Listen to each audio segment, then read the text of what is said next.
A governadora do estado de Roraima, Sueli Campos, ingressou no Supremo Tribunal Federal para que seja fechada temporariamente a fronteira com a Venezuela. Ela também quer que a União repasse recursos adicionais para suprir os custos causados pela imigração em massa que acontece na região. A governadora afirma que o sistema de saúde está sobrecarregado. A criminalidade também aumentou. Aproximadamente 500 pessoas entram por dia no Brasil. O presidente Michel Temer disse que não cogita a possibilidade de fechar a fronteira. No Supremo Tribunal Federal, a ministra Rosa Weber deu 30 dias para a União e o estado de Roraima se manifestarem. Este é o assunto do quadro Direito em Pauta de hoje.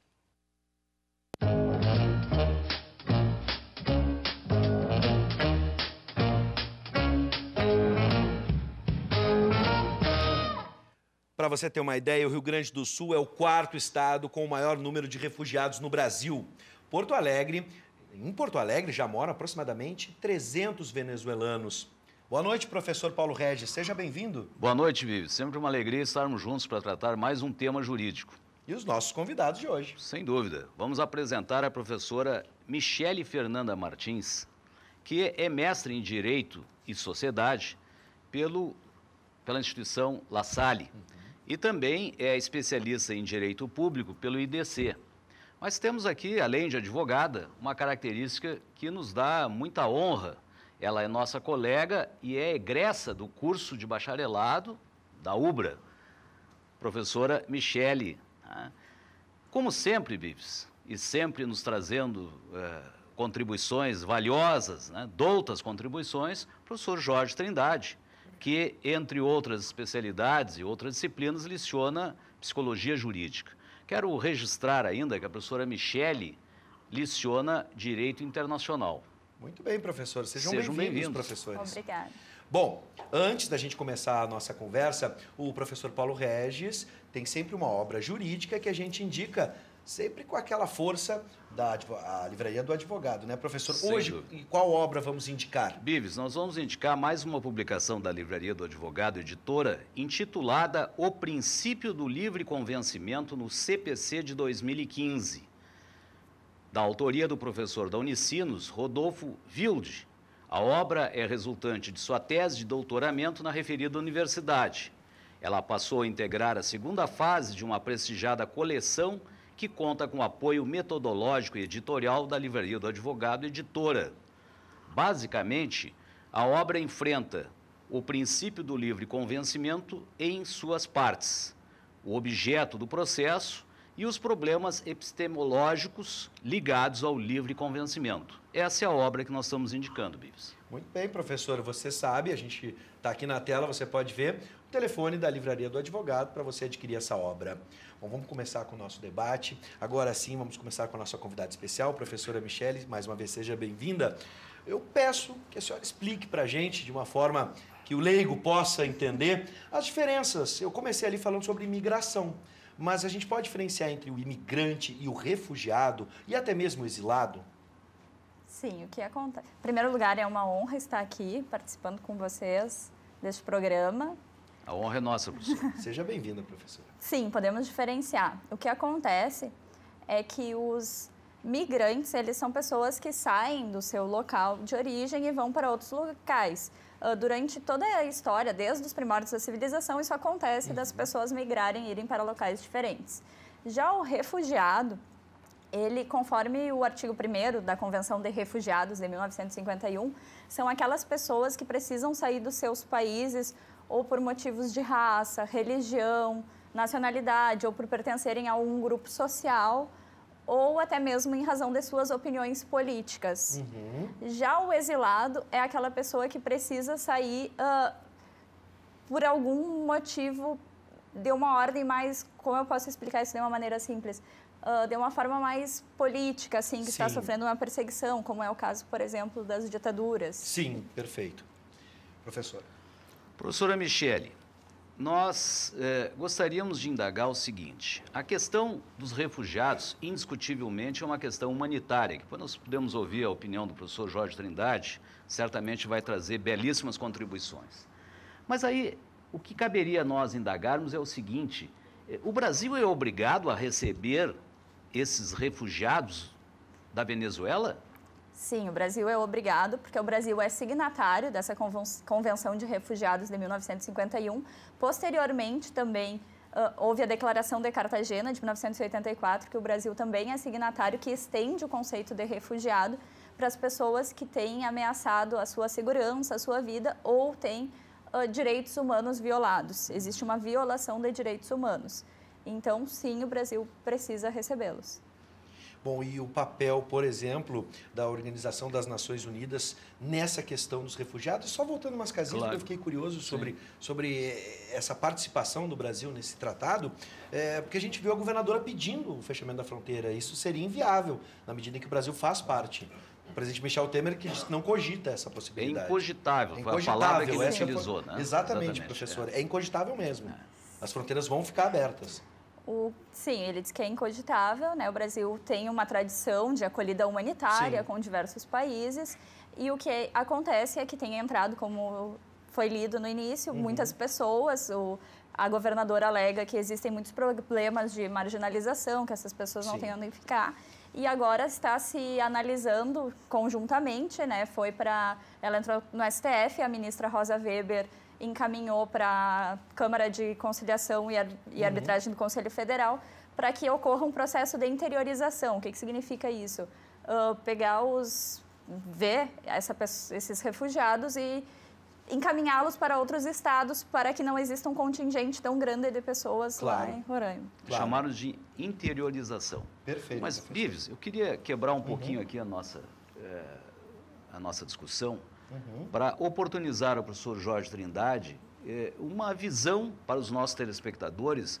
Tem dois polos aqui muito interessantes, que é a questão humanitária né, Sim. e a xenofobia. Então, querido amigo, por favor. Muito bem, professor Paulo Regis. Sempre pensando as coisas importantes também, não é?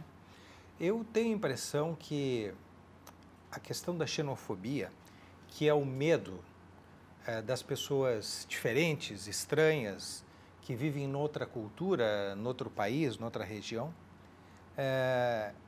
só se caracteriza como xenofobia, né? Porque fobia, phobos, vem lá do grego, significa medo, aversão. Se ela for, a xenofobia tem que ser sem um motivo, sem uma razão, sem um fundamento real, concreto. Aí nós podemos falar de xenofobia. Entretanto, não sei se é exatamente isso que acontece com os nossos refugiados que vêm da Venezuela.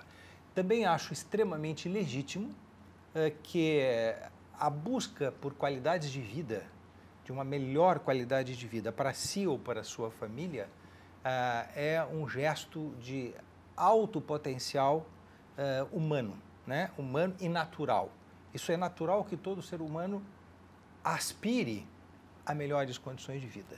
Então, acho que o Brasil, efetivamente, poderia acolher essas pessoas, estruturando-se e considerando que não podemos marcar como isso sendo sentimentos brasileiros xenofóbicos, porque teria que ser algo aversivo realmente, quase no limiar da patologia. Tanto assim que, em psicologia e em psiquiatria, existe um transtorno. Dentre os transtornos da fobia, um dos tipos de fobia, há pessoas que têm fobia de altura, outros têm fobia, enfim, de vários objetos, de animais, de ratos, de cachorro, tem vários tipos de fobia. E um dos tipos de fobia seria a xenofobia, mas ela é inconsciente, eu não tenho motivo, eu não tenho uma razão explícita, e se há ela é implícita e eu desconheço, pelo qual eu tenho esta aversão. Então, quando, por exemplo, pessoas manifestam aquela ideia de que esses venezuelanos estão aqui roubando os nossos empregos e aí gera um tipo de aversão, isso não chega a se caracterizar como xenofobia, essa causa? Porque daí não seria inconsciente, teoricamente. Do ponto de vista psicológico, não. Sim. Né? Não poderíamos falar nesse transtorno que existe, que se chama xenofobia. Agora, tem uma conotação política, uma conotação ideológica, social, econômica, e é esse resgate que eu acho que é importante fazer. Essa busca por condições melhores. Essas pessoas, eles vão usar dos serviços públicos que estão disponibilizados. Inclusive, quando vagas em hospitais, utilizando o SUS. E a competição no mercado de trabalho. Também. Claro, bem lembrado, professor. Acho que nesse caso é bom a gente falar que também é uma disputa ideológica em cima desses refugiados, exatamente, na medida em que a gente tem uma polarização no Brasil, em que muitos atacam o regime da Venezuela e outros são simpatizantes ao regime da Venezuela, e aí em determinado momento o refugiado se torna objeto de disputa política. Sim, veja bem, atacar, não concordar com um determinado regime político não implica obrigatoriamente em atacar aquela pessoa, que não é autora de nada, ao contrário, é um contexto de vitimização coletiva. Sim. Perfeito. Agora, voltando para a professora, só porque eu deixei a pergunta em aberto, professor, qual o papel do Alto Comissariado das Nações Unidas para refugiados, professor? Sim. O que acontece? O Alto Comissariado das Nações Unidas para Refugiados, a Acnur, ela é responsável por proteger os refugiados e por verificar se os países que são signatários da Convenção dos Refugiados estão cumprindo e estão inseridos na sociedade. E, além disso, também, eles verificam soluções permanentes, como a gente pode trazer soluções permanentes para que esses refugiados sejam reintegrados nessa nova sociedade. Sim. Professora Michele, à luz da Lei 9.474 de 1997, quando se dá a caracterização de refugiado, ou seja, eles entram no país, solicitam essa condição, como é que se processa isso à luz da lei que nós mencionamos? Conforme essa Lei 9.474 de 97, quando eles ingressam no país, lá no artigo 7º diz que eles podem manifestar para uma autoridade migratória que esteja na fronteira o desejo de ser considerado como refugiado. Também eles podem fazer isso depois na Polícia Federal, se não fizeram quando atravessaram a fronteira. E aí vai ser analisado. Acontece que até hoje, eu estava lendo, nós temos 86 mil pedidos de refúgio, dos quais 28 mil são dos venezuelanos, mas essa análise leva um certo tempo porque são poucas pessoas. É o Comitê Nacional de Refugiados, o CONARE, que faz essa análise, mas existem só 14 funcionários analisando esses pedidos de refugiados. Então, isso demora um certo tempo, mas durante esse tempo o Brasil tem uma legislação avançada nesse sentido, que eles dão a residência temporária e dão uma documentação provisória, enquanto está pendente essa análise de refúgio aos venezuelanos. Eu queria pegar ainda a provocação do Bives, se me permite. Claro. Lembrar assim, quando há um estigma sobre um povo, sobre uma classe, uma população, nós temos que lembrar que o nazismo começou assim. Bem lembrado. Se cria uma ideologia, essa ideologia imprime um estigma. Sim. E o que acontece é que, desculpem, à vontade, um equívoco. Acontece que se criou uma ideologia estigmatizante e a partir daí se constrói todo um afastamento e chegando aos resultados tristes do nazismo. E é bom lembrar que no caso do nazismo a gente teve perseguição ao povo judeu, povo semita, mas a gente também aí relações de fronteira com a Polônia. Sim. E até hoje persistem feridas muito fortes entre poloneses, alemães e russos, né, entre esses povos. Eu quero lembrar que você pode participar da nossa conversa com a sua reflexão ou questionamento para os convidados no 99588-2374, 99588-2374 e mande a sua mensagem por texto pelo WhatsApp. Né? E a gente continua com a reflexão agora trazendo para o Rio Grande do Sul. Né? Como eu disse antes na conversa, professor e professores, conforme os dados divulgados na mídia, o RS é o 4º estado da federação que mais recebeu refugiados, ficando atrás de São Paulo, Rio de Janeiro e do Paraná. Diante dessa nova onda migratória, como vai funcionar o programa de interiorização para venezuelanos no RS, no Rio Grande do Sul? E fico imaginando, já provoco os dois professores, tanto a professora Michele, mas também o professor Jorge Trindade, no aspecto cultural, no aspecto social. Fico imaginando a distância dessas famílias que vêm para o Rio Grande do Sul, no oposto aqui da América do Sul. Eles estão no norte, a gente está no extremo sul. Como é que vai ficar essa situação? Depois o professor pode analisar. Mas primeiro, professora... Nesse momento, autoridades, entidades imigrantes têm se reunido para ver como vai ser esse acolhimento, porque já existem alguns venezuelanos residindo aqui. Muitas vezes eles vêm para cá porque eles já têm algumas conexões com pessoas, familiares e amigos. Tem algumas entidades que estão se reunindo em torno disso. Tem a Associação de Solidariedade e Voluntariado, a AVESOL, que eles estão fazendo um projeto para acolher esses venezuelanos, fazendo uma força-tarefa para verificar como fazer a documentação deles, dar uma orientação jurídica, fazer carteira de trabalho, para que eles possam vir e estabelecer sua nova condição de vida. Até porque, como estavam falando, essa questão de mercado de trabalho, muitas vezes eles têm uma profissão lá, eles tentam validar o diploma, mas são professores médicos que vêm para cá para fazer qualquer coisa, porque as condições lá são muito precárias. Tem questões que, às vezes, nem é a questão de não ter dinheiro, eles dizem, não tem alimento, não tem medicamento nas farmácias, é algo bem complicado, bem complexo. E aí eles estão tentando também trazer essa questão cultural dos venezuelanos que já moram aqui. Eles fazem algumas atividades com culinária venezuelana, música venezuelana, para tornar mais próximo dessas pessoas que estão vindo. Revista Veja, por favor. Só um minutinho, professor Jorge. A revista Veja dessa semana, Sim. uma matéria do articulista Coutinho, ela traz como rótulo, como título, diz assim, Venezuela é aqui. Lembra que nós tínhamos uma música do Caetano e do Gil que dizia Haiti é aqui. Logo em seguida ele acrescentava, não é aqui. Mas como nós recebemos, hoje estaríamos recebendo uma explosão do povo da Venezuela, nós também já recebemos haitianos, nós já recebemos senegaleses, quer dizer, não é a primeira vez que vem uma leva de países vizinhos. Os caribenhos já têm uma característica aqui de ser acolhidos também na capital dos gaúchos. Verdade. Um registro. Boa. Eu apreciei muito a expressão da professora também, no sentido da solidariedade. Sim. Acho que essa é uma questão fundamental. E o professor Paulo Regis dizendo isso, eu ficava pensando assim, tem um ditado popular que o pessoal diz assim, sempre pode piorar. Deus nos livre dessa possibilidade.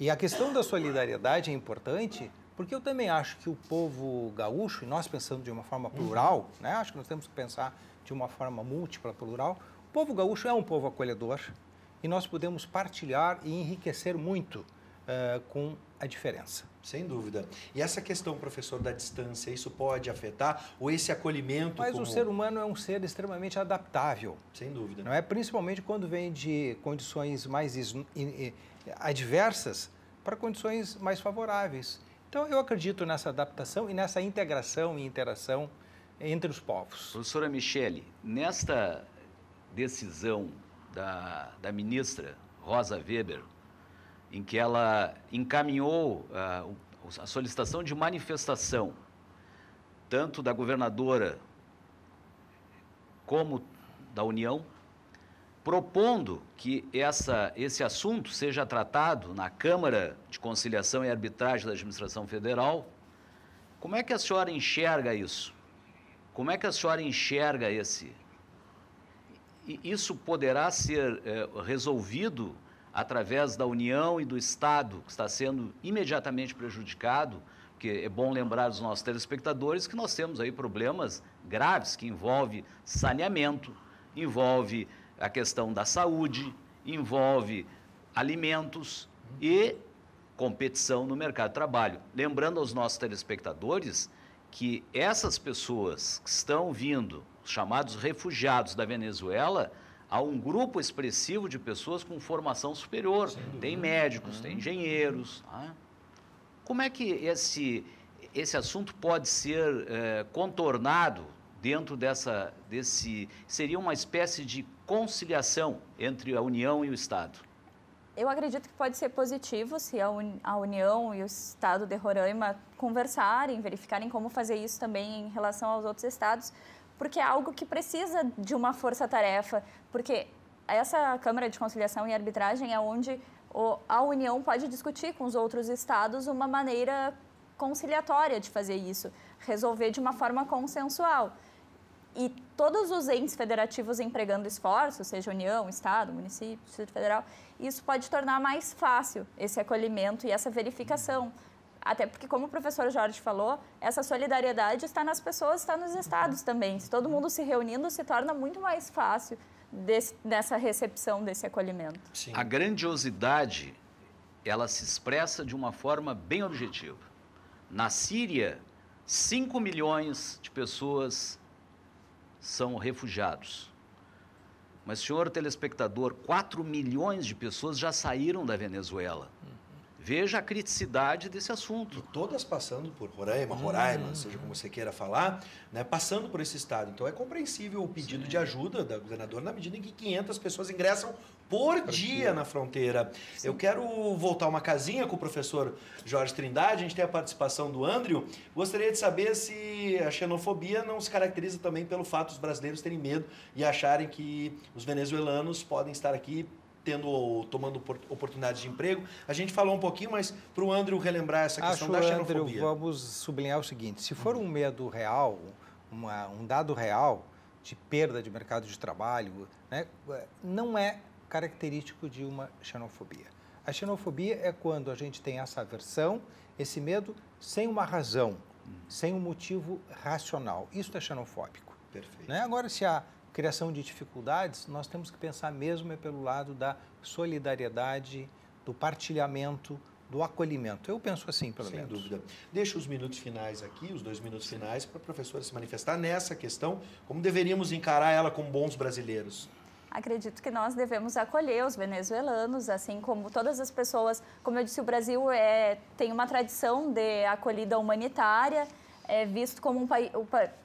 A ONU já pediu para o Brasil, já reforçou, o Brasil tem uma política externa muito falada lá fora por essa questão de recepção. Nós somos conhecidos por ser um povo caloroso, generoso.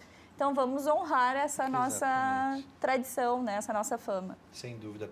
Professora, muito obrigado por atender o nosso convite. Agradeço. Da mesma forma, não digo toda quinta-feira, mas pelo menos 2 quintas por mês a gente tem a brilhante participação do professor Paulo Regis e do professor Jorge Trindade. Sempre um prazer recebê-los. Agradecemos, Bives. Estaremos certamente no próximo programa trazendo mais um tema aqui de grande indagação e que está na vida de todos nós brasileiros, como esse que nós acabamos de enfrentá-lo. Muito obrigado aos professores. Obrigada. Bom, até o nosso próximo encontro, professor. Até o próximo.